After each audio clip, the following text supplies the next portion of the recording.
review today. And if you see smoke behind me, that's incense. It's not fire. But recently I did a review of this. This is the Hot and Cold Pore Care and Cooling Mask from Freeman Beauty. I got this at Walmart. It's like $2.50, something like that. But when I was at Drug Mart, not actually looking for anything. Now, I did use this recently. This is not the first time I've used this, so excuse that this looks a little messy. But this is the Seventh Heaven from Jennese Beauty. And this is the Red Hot Earth Sauna Mask. This is de-stress. This is self-heating therapy, warms and unclogs pores, which is what the hot pore care side of this mask also claims to do. So like I said, I've used this before. I looked over the ingredients, and other than like jasmine and a few other more scent things, the entire first like 3 sentences of these are the same ingredients. So I would recommend, I'll link to see the review of this. And today we're going to go over this again. This is not a first impression. This is the video. Now, just like with the Freeman Pore Heating Mask, they were about the same price. If I didn't say that, sorry if I did. You need to have a wet face for both of them. Clean, wet face. I have a little bowl here. And I dropped my thing that's protecting that.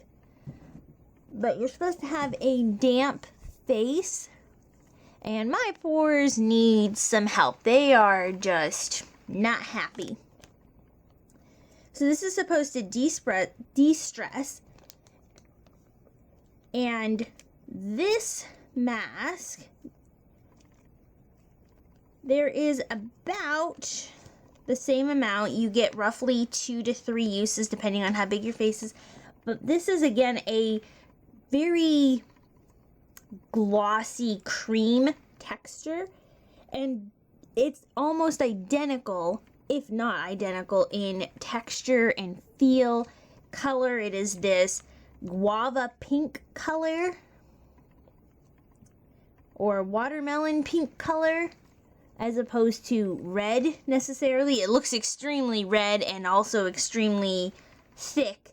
It looks like a full-on clay mask according to this picture, but it's actually more of a gel mask. You just don't peel it. But you're supposed to evenly spread it around, and just like the Freeman Feeling Beautiful mask, this has an immediate, you put it on and you get a sensation of heat. Just a quick warming sensation. Just like that one. It does not spread very well. So for me, this is probably, I've only used it once, but I'm probably only going to get 2 uses out of it, just because it does not spread very well to get an even coverage over your face. I do have a bit of a larger face than some people, and I also like to take it down the neck too. So if you're just going over your face and you have a smaller face, might not be a big deal. But you're supposed to smooth it on and then give it a little bit of a rub around, just like with the Freeman Feeling Beautiful mask. And when you touch it, there's a little bit more of a heating sensation, but it doesn't. This says a Red Hot Earth Sauna Mask, but your skin does not get burning. It doesn't create sweating. It's just when you first put it on, that initial skin contact has that warming sensation. But that goes away very, very quickly, so you're not just sitting there going the whole time. And this is a 15-minute mask. I believe that this one was only 3 to 5 minutes, though. Yeah. It's like gently massage into your face for 1 minute and then leave on an additional 3 to 5 minutes for a deeper clean. This is a 15-minute non-drying mask. This is safe, man-made. This is PETA-friendly, made in Britain. Freeman is made in the U.S., made in the United Arab Emirates. okay. But distributed from California, and it is not tested on animals as well. Now, I have had a lot of success and enjoyment from the Freeman Feeling Beautiful line. I actually repurchased this before. And I have not had the most success with the Seventh Heaven brand of masks. Although one of my favorites is this one, the Pink Guava Peel Off Mask. This is one of the best peel masks. I also have a review of that. I do a lot of face mask reviews. And I am looking for this to open up my pores, to unclog, especially some areas where I have some really intense under the surface acne.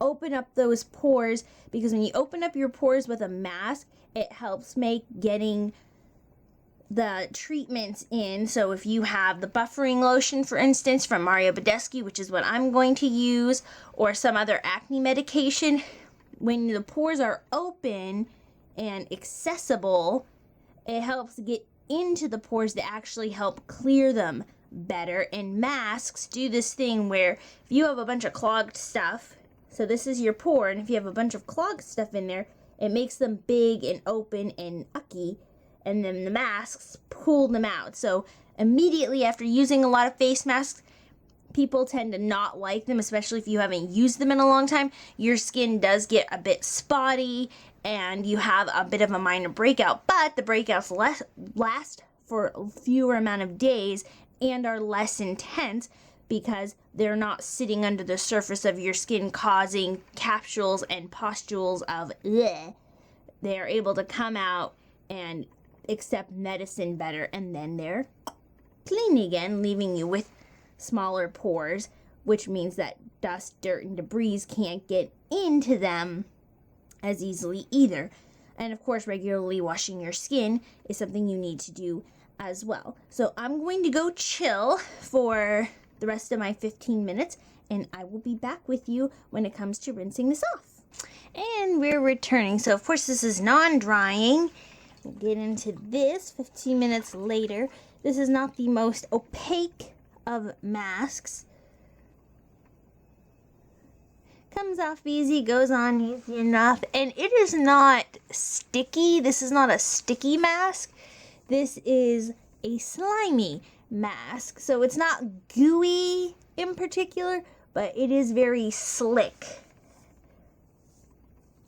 That is something that you're concerned about, which works out for you, so that if you get a little bit in your eyebrows or on the edge of your hairline, it's not as big a deal when something is actually sticky.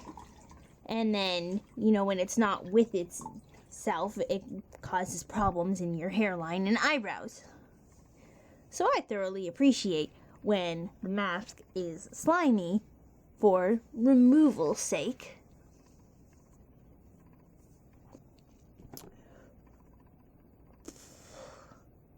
Well, my skin definitely looks clean. It seems to have a little bit of an extra glow to it. And it doesn't hurt. The active acne that I have doesn't hurt. It doesn't sting. It didn't cause a stinging sensation. The warming sensation didn't cause an immense irritation. So if you have sensitive skin, this is for all skin types, by the way. It says that it's good for normal to dry skin, but I have a bit of oily spots, obviously, and they weren't massively irritated, but it says safe for all skin types, even though the other side specifies. And yeah, again, both of these are pretty equivocal, but you do get more in this one because you get the whole pack. But this one lasts 2 uses for me as well. So, despite being the same size, they just kind of squeeze it all into one half, which means in these ones you're probably getting a lot more air than you prefer to go for. And you also get the cooling mask on this side. And for Monday, speaking of the cooling side, there I have this Sephora freezing mask, which is actually a sheet mask, but this is the one that's coming up next. lots of masks. I have 3 other mask reviews that are going to be coming up in the next couple weeks. And yeah, I will see you then.